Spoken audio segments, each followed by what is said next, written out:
नाव ज्यासाठी पडलं की दत्त महाराजांनी एका दिवशी इथं वास्तव्य केलं होतं म्हणून शेला शयन म्हणून त्यातलं हे शेनगाव अशा पद्धतीचं नाव पडलं.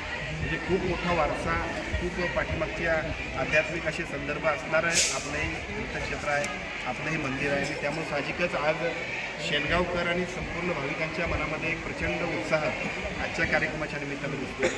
मी या कार्यक्रमाच्या निमित्तानं तमाम सगळ्या भाविकांना, शेनगावातील सर्व आपल्या गावकऱ्यांना, या ठिकाणी उपस्थित असणाऱ्या सर्व माता भगिनींनी, आमच्या सर्व सहकाऱ्यांना मी शुभेच्छा देतो.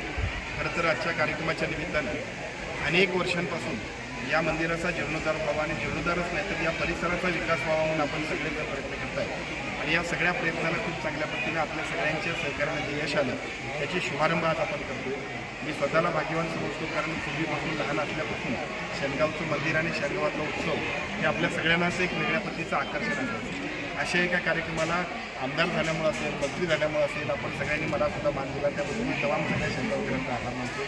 या कार्यक्रमाच्या निमित्तानं उपस्थित असणारे सन्मान्य देवराजी बांदेकर, सन्मान्य सुरेशदादा, सन्मान्य उमेश, सन्मान्य सुभाषराव, सन्मान्य युवराज, आमचे सगळे प्रमुख सहकारी नेते, या कमिटीचे अध्यक्ष अजितराव सोडणकर असतील, आमचे कुंभार साहेब असतील, भांडार साहेब असतील, सगळी मंडळी, सगळ्यांचंच आभार. आणि आपल्या सगळ्यांच्या विचाराने केवळ तुमच्यापुरतं नाही तर भुदरगड तालुक्याची वैशिष्ट्य काय हे ज्यावेळेला आपण बघू त्यावेळेला भुदरगडचा भैरवनाथ किल्ला आणि भुदरगड किल्ला आणि भैरवनाथाचं मंदिर हे आमचं वैशिष्ट्य आहे. वाघापूरचं ज्योतिबाचं मंदिर हे आमचं वैशिष्ट्य आहे. आता पश्चिम महाराष्ट्रामध्ये म्हणण्यापेक्षा आता महाराष्ट्रामध्ये प्रति पंढरपूर म्हटलं जाणार आहे. आदमापूर, बाळूमामांचं आदमापूर हे आमचं वैशिष्ट्य आहे. आणि त्याचबरोबरीनं निष्णपची आमची जी काय महालक्ष्मी आहे हे आमचं वैशिष्ट्य आहे. त्या सगळ्या वैशिष्ट्यांपेक्षा सुद्धा एक पाऊल पुढं असणारं हे शेनगाव. आज तुम्ही सगळेजण या ठिकाणी दत्त महाराजांचं हे संपूर्ण एकूण मंदिर अतिशय चांगल्या सुशोभित करताय.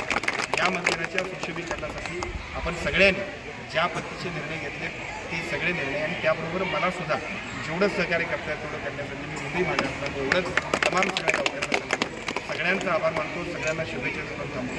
धन्यवाद.